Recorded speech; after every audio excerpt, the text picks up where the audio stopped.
What's going on, YouTube world? Welcome back to the channel. Thanks again for tuning in. I'm Dusty, and this is the Shred Academy. Today, we're going to be talking about a phrase that I've heard several times. I may have said it, about bringing the bars to your hips and how that's misleading. So let's talk about it, and hopefully you'll have a better understanding of what your hips are supposed to be doing. And your hips and the bars have no relation to each other. Let's check it out. So where did this whole bringing the bars to your hips idea come from? I think it comes from people trying to emulate a really high J-hop off of flat ground, in which, yes, your hips do come really close to your bars, but there's several reasons for that. Reason number one, the height of your bike is going to be limited by how high your front wheel gets. Your rear wheel is never going to go higher than your front tire. Second thing, once you leave the ground and you go to pick the bike up off the ground with you, you're never going to pick the bike up higher than your hips go. It's just not possible. The last thing to note is how fast all this happens. I mean, there's gravity there trying to bring us back down to the ground as soon as we leave it. We do not have the natural ability to defy gravity. With our own energy, with no ramp, we're barely going up and coming back down again. So wouldn't we want to use that exact same form going off the lip of a jump? Not necessarily. Now, the reason that you see your hips in such close proximity to the bars when you're bunny hopping off of flat ground and bunny hopping high is because everything's happened so fast from the initial wheel lift to then actually rolling the bars forward and landing. It lasts literally less than 2 seconds. But when we add speed and an actual lip for a jump, we get to defy gravity for a much longer time. I mean, your average jump time length might be 2 to 3 seconds of air time. That's a pretty big upgrade from possibly 1 second of air time with a bunny hop. So if we're going to use the J-hop form off of a lip, what actually changes? Because we've added this ramp and now added speed to help get us in the air, all of our motions off of the lip of the jump don't have to be exaggerated as much as the motions of a bunny hop off of flat ground. We go through them in a much more subtle way.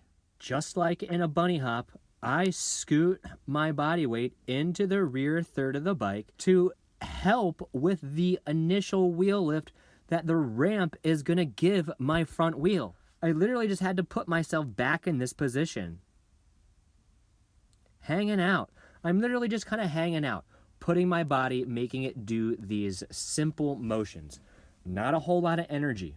Now, as I reach the point where I need to explode up, I don't need to explode up so hard and forward because the natural arc of the jump is taking me up in the air, and I have a longer flight path up before I need to actually roll the bike forward to push it down towards the landing.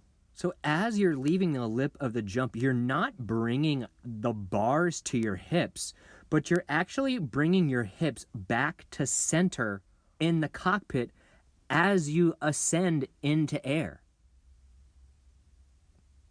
Back to centered on the bike.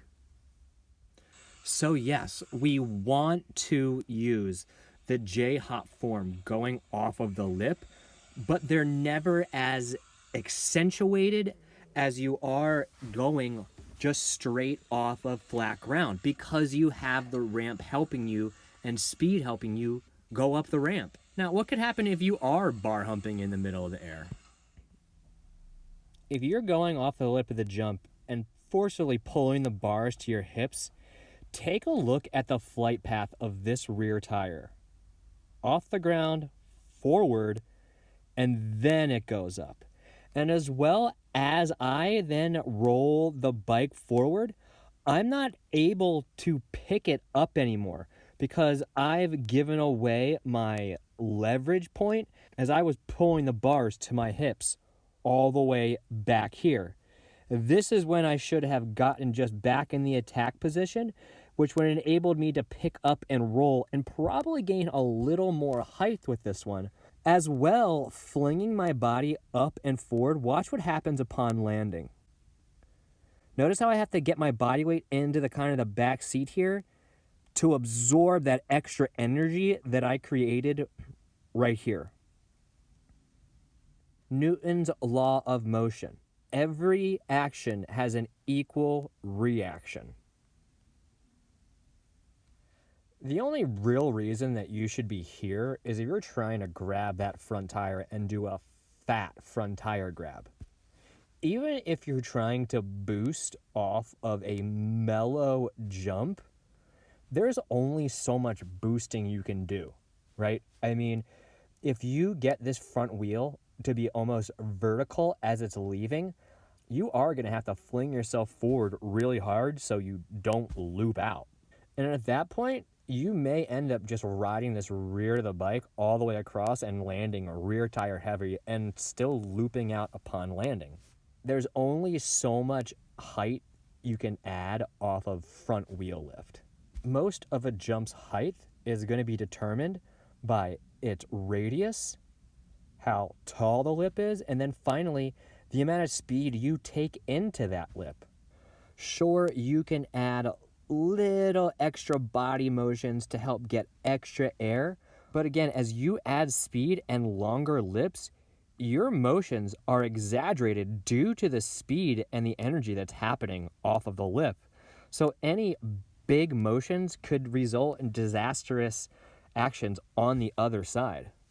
So what does that mean for the relationship between the distance between your bars and your hips when going through jumps? It means they're not related. You shouldn't worry about getting your hips to your bars or your bars to your hips when using the J-hop form off of mountain bike jumps. The reason that happens in a bunny hop isn't gonna happen going off of a jump. The position of your hips and bar are all relative. Stop worrying about bringing the bars to your hips unless you're trying to throw fat front tire grabs. Well, guys, that's going to do it. That's it. Pretty short video. No need to try to bring the bars to your waist or your waist to the bars. Don't be concerned about it unless you're trying to do like a front tire tap or something like that.